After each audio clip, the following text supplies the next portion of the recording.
Hey there. Today I get to talk about not one, but two different leaders for the X-Men affiliation. My name is Nate, and welcome to the Gamers Guild.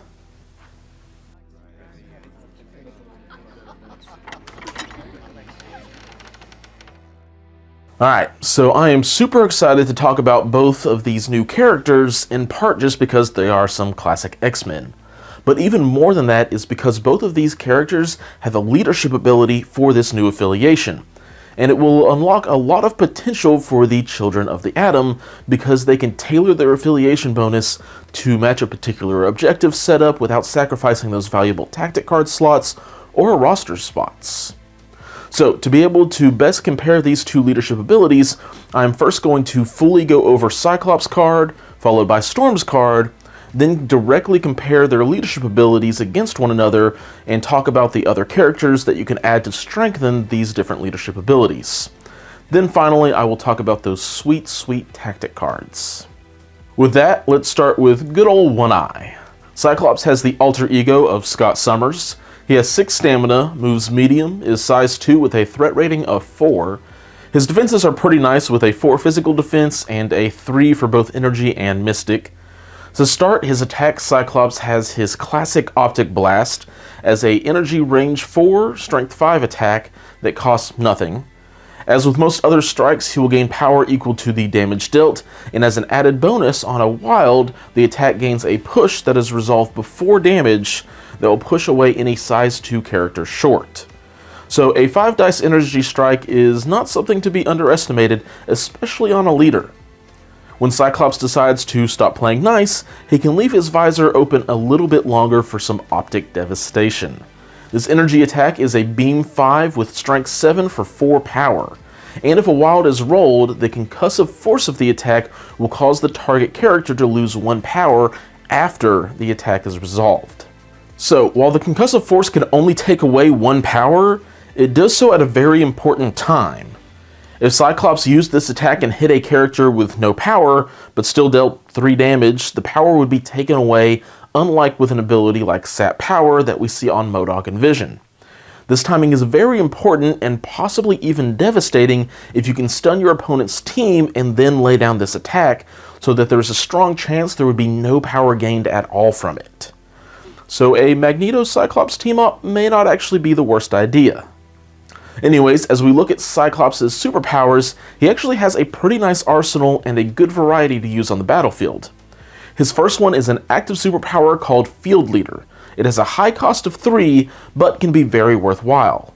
Cyclops gets to choose another allied character within range 4, then that character gets to advance short. A character can only be targeted by this ability once per turn. I don't really know what to say about this ability other than that it's really good. Out of activation movement is great when your opponent is pushing and throwing your characters off of objectives, and this also is very impactful for the large base characters who have to usually move up the board pretty slowly like Black Dwarf or MODOK, maybe even Magneto. It is expensive power-wise though, but again, out of turn movement is really strong. Cyclops' other active superpower is Hit and Run, or the Reverse Charge. For 2 power and an action, Cyclops can make an attack action followed by a move action, and this ability can only be used once per turn. Again, not a lot to say about this superpower other than that it's really good. Being able to perform 2 actions for the price of 1 is always going to be nice, especially for a ranged character who might want to move off an objective, hit something at range 4 or 5, and then move back to safety all in one go, while leaving your character some flexibility to see where they want to move after that attack is over. Then finally, we have an awesome reactive superpower called Quick Draw. It costs 2 power and acts like a ranged version of Martial Prowess, which we have seen on Gamora and Proxima. It says when this character is targeted by an attack, and the attacker is not within range 2 of this character, Cyclops can use this superpower. Instead of rolling his normal defense value for the attack, Cyclops gets to roll 5 defense dice. Then, in addition, if Cyclops doesn't suffer damage from that attack, after the attack is resolved, the attacking character suffers 2 damage. This is a great tool to have against any long-range attacks, which is mostly what all One Eye should be having to worry about. And if someone is charging in, it will usually be a physical attack, which Cyclops is pretty adept at handling with his 4 physical defense. So with his front side now covered, I'll go ahead and just say that his backside is the same. He remains pretty durable and just as hard hitting. Now for the part I don't really know how to answer. Where does Cyclops fit? To which I usually say, okay, let's look at his pros and cons, which have some rather plain answers.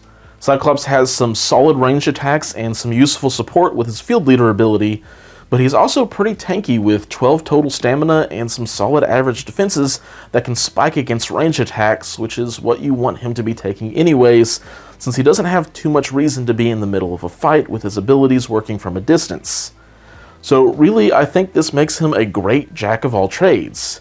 He can do some damage, he can take care of himself, and he has some objective support play, although it is expensive for him to do it a lot, and relying on a wild for a push is never the most reassuring plan. And really the only con that I can pin to the guy is that there isn't any one thing he excels at, but for a leader that can be a blessing in some cases. Outside of that, there really isn't too much going against him.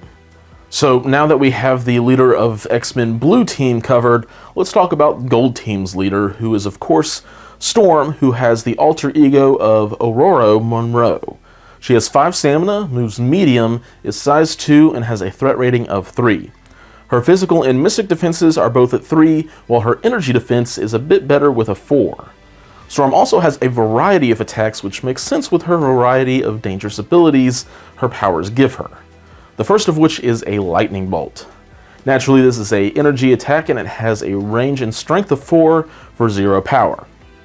After the attack is resolved, Storm will gain power equal to the amount of damage dealt, and on a wild, she can give the target character the shock condition. So not an awful strike when you consider it is an energy attack that will not face as much resistance as a physical attack most of the time, and it can deal out shock about 50% of the time. Her next attack is Ice Blizzard. It is a Beam 3 physical attack with a strength of 4, but it doesn't cost any power. Additionally, if a character hit by this attack takes damage, then they will gain the Stun special condition. Then finally we have one doozy of an attack, and this is Storm's Hurricane. It is an Area 2 attack with a strength of 5 for 4 power. It has 3 important abilities attached to it though. The first, which probably won't matter most of the time, but will be great for helping remove a pesky raccoon or any other abilities that naturally grant cover, as this attack ignores line of sight and cover. Secondly, Storm doesn't like other flyers in her skies. She will deal 1 damage to any enemy flyers that were just targeted by this attack after all of the attacks have been resolved. And then finally, any allied characters in range of this attack do not suffer any damage like they normally would, which is a pretty nice benefit. She then has quite the arsenal of superpowers as well. Her first active superpower is one that costs 3 called Eye of the Storm. It allows Storm's next attack action to add 2 dice to its attack rolls. The wording here is very particular about the entire attack action getting the bonus die, because this means that for 3 power, she now has a 6 die Beam 3 attack that can stun on damage, and a 7 power, 7 strength area 2 attack. So it is a bit expensive, but the added results can stack up quickly if Storm has gathered enough power. Her next superpower also adds to her offensive capabilities. For 3 power, Storm can use Tempest to throw an interactive terrain feature or enemy character that is size 2 or less within range 3 short. This superpower can only be used once per turn. So her throw is about the average cost of a throw, and it probably deserves to be up there because of its longer reach that can work on both terrain and characters, much like Spider-Man's. Then she has stealth that is not stealth. Her innate Goddess of the Storm says that characters must be within range 3 of this character to target her with attacks. So it reads just like stealth, giving all of those fantastic benefits, but it isn't called stealth, so cards like Marked for Death won't cancel out this ability for her, which is really nice, especially if we see other characters or cards that are able to ignore stealth down the road. As well, Storm is our first character who has stealth and a range 4 attack, which impacts how annoying it can be to chase after her. As well, Storm has the innate ability of flight and is immune to the shock condition, which makes sense, but this is more than just a little bit of fluff for her, I feel like. With most of her attacks already being pretty low on attack dice, her immunity to shock is really nice, making sure her attacks, while on the weaker side, can't easily get to a point where Storm is just not a threat on any given turn. So with her card covered, it is worth saying that like Scott, Storm has no chances on her injured side. So, pros and cons time, and it's a bit of a mixed bag for Storm.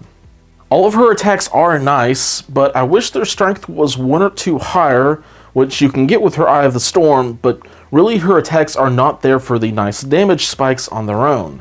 Lightning Bolt and Ice Blizzard both have pretty nice status effects that they can lay out, and Hurricane can be potent if you have enough power. And even if not, it doesn't hurt your allies and will automatically ping your opponent's flyers for that 1 point of damage.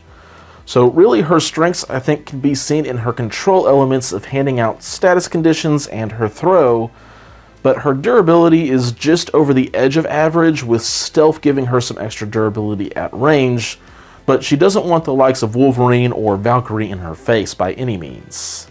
With that in mind, her big weakness to me is her hunger for power. A 4-dice energy attack isn't going to be very consistent for building up Storm's power base, and she just has so many things she wants to spend it on. She can buff her attacks to make herself a threat, she can use Tempest to get an opponent off of a point. There's just so many different things that Storm is going to want to do on any given turn, and she probably just won't have enough power to do it all. Thankfully, outside of her lack of power and her average physical defense and health, she makes for a really interesting 3-threat character. So with that out of the way, let's talk about the affiliation as a whole. We have 2 leadership abilities to choose from. Cyclops has the X-Men Blue leadership ability. This one activates when an allied character declares an attack, but before which attack is being used.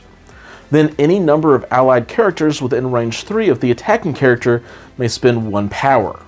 For each power spent, the cost of the chosen attack is reduced by 1 to a minimum of 1 for that attack. This is one pretty straightforward and fun leadership ability. It is not really a value system in the way that we see Captain America give discounts or Red Skull just gives power, but by getting to share power to give early discounts or just help burn off some power on a character who has plenty, while helping a character who just needs that 1 or 2 more power to get off a big attack. While the latter is more situational, there are a couple of easy examples of awesome turn 1 plays in affiliation that I'm quite the fan of. One with Cyclops and then one with Wolverine. On a setup like Gamma Waves, where all of your team and the enemy team is clumped up, you just use a late activation during round 1 where Cyclops can move up and then get off his Optic Devastation and probably hit anywhere from 2 to 5 enemy characters depending on how your opponent lines up. In the other play, if you look at this layout, you can see that Wolverine can get within range 3 of any character who is able to secure a center objective by just moving medium once, as long as he can line up directly from that center point. He can do this early or late in round 1 as long as he has 2 allies within range 3 after that first medium move. So allies at the deployment line can easily still reach him to provide power. Then his Berserk Barrage might get lucky and daze the target, and if not, as long as you deal some damage, you can more than likely throw the target off of the objective or back towards the rest of your team to leave them vulnerable to an attack. So while this leadership ability isn't a straight value engine, it can provide some explosive plays from as early as turn 1. As far as characters who can take advantage of this leadership ability though, look at those who have a strong spender attack that you want to use often, and anyone who starts with additional power like the Asgardians, so you can still be picking up the extraction objectives. So while Blue Team is about offense, Storm's Gold Team is about board control and defense. The first part that will provide consistent value is that when an allied character is attacked from outside of range 2, that ally gains cover. This is almost a guaranteed block on all your defense rolls outside of range 2, which has a pretty mean synergy for any and all characters that have the martial prowess superpower. That way, even if they aren't getting to count blanks as successes from an attack within range 2, they will at least get to block most of the time from cover provided by Storm's, Storm. The more interesting part of her leadership ability can only be used once per round. This in itself is new, as most other limited leadership abilities are once per turn. Once per round means that this ability can only be used at most 6 times over the course of a normal game. So what is so powerful that it needs to be that limited? Free movement. As long as an allied character is not holding an objective token, the other part of Storm's leadership ability can be used during their activation. The active character can choose an allied character within range 2, place the active character within range 1 of the chosen character. This being able to cost 0 power is extremely good, and will allow all sorts of additional plays that can be achieved. The characters that can get additional benefit from this ability, though, are mostly the ones with larger bases. This can help them move up the board faster with the large base size, and a character using the place effect off of, say, a 65mm base instead of a 35mm base is more than an extra inch of movement. The other character that is a standout for me is Ghost Spider, so that you can take full advantage of her Spider Technique attacks abilities for lots of additional movement, and makes that second attack that much easier to get off. So both of these leadership abilities are nice, and while I do think one is stronger in most situations, I think each of these will have great utility and will be even stronger in specific scenarios. Cyclops, for example, will excel when your team is already clumped up on objectives like gamma waves or deadly meteors, where Storm and her extra movement and cover will probably work wonders on things like the D objectives that are more spread out. The advantages of having multiple leadership options in one affiliation are really nice, and I think worth playing with each several times to figure out those strengths and weaknesses for yourself. Before I close today, I would be remiss if I didn't talk about the X-Men's tactic cards, since we have actually seen them all now. To me, my X-Men is very similar to Avengers Assemble. It is an active card that lets any Uncanny X-Men leader, so right now Storm or Cyclops, spend any amount of power. For each power spent, you may advance one other Uncanny X-Men short towards the character that spent the power. This is an interesting card that lets one model spend all of the power to move all of your other X-Men. The downside is Storm is going to be tight on power as it is, and the move towards the character playing the card restricts it quite a bit. However, the other two cards are quite potent. First Class is a reactive card that you can play for free at the start of the activation phase. Each allied X-Men does not have to spend power the first time they interact with an objective token this round. So whether this is empowering the X-Men to both interact with secure objectives and extraction objectives in the same turn, or just a free objective pickup so that the extra power can be poured into Cyclops' leadership ability for some turn 1 plays. Either way, I really like this card and what it can provide for the team. The final X-Men exclusive card that I'm a fan of is Children of the Atom. It is an active card that can be played for free by an Uncanny X-Man or woman. That character can then remove all special conditions, and for each special condition removed that way, they gain 1 power. This card's just really good. It's a free card that both gets rid of those annoying status conditions and then feeds power into that character. So after dealing with maybe a Hawkeye or Proxima activation, this is a great rebound card that you don't always have to bring, but if you're needing to fill in an empty tactics slot and you are playing the X-Men, well, it's a solid option along with First Class. And with those done, that is all I have for Storm and Cyclops, at least until I get them on the table. And with that in mind, I need to go start painting. Thank you all for watching, especially those who are members of the Guild Hall. The extra support and love is amazing during, well, the year that 2020 has turned out to be. So sincerely, thank you all for your continued support. If you want to help further support the channel, please check out the Guild's Patreon page. Anything given goes directly to me saving up for upgrades for the videos I've been producing for you all. Also, I am very excited to announce that the next few Fridays will be X-Men vs. Brotherhood battle reports, and to get pumped for that. Thank you all for watching, and until next time, keep on gaming.